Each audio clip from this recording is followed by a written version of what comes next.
pinapadali ko lang dahil alam ko ng sagot mo I invoke my right. Ngayon tingnan natin.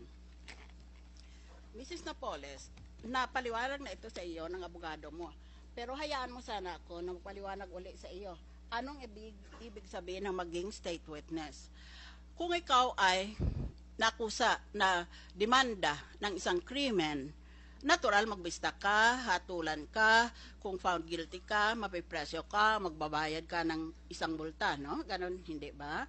Ngayon, hindi ka makalusot pag may ginawa kang krimen, maliban lang kung ikaw ay tinatawag na state witness. E biro mo, bigat ng demanda sa iyo, punishable by 20 to 40 years imprisonment. Sinabi yan sa iyo ng abogado mo, sigurado ako. Mga 50 years old ka pa lang Plus 20, 70 ka na paglabas mo. Plus 20 years old, plus 20 years, 50 plus 20, maging 70 ka, no? 50 plus 40, maging 90 ka na. Kasing tanda ka na ni tanda. Ngayon lahat yan, papasukan mong gulo na yan dahil ayaw mo lang na magsabi ng totoo. Pinoproteksyonan mo ang tao na baka siya ang pinaka-guilty.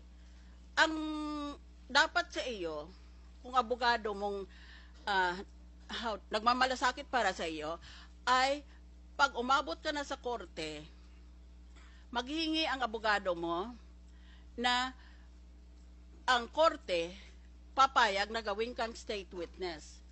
Ang ibig sabihin, basta sabihin mong lahat ng alam mo, hindi ka makukulong. Para kang naabsuelto, para kang na-quit.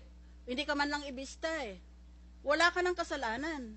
Basta sinabi mong lahat, wala ka ng kasalanan. Acquitted ka na. Found innocent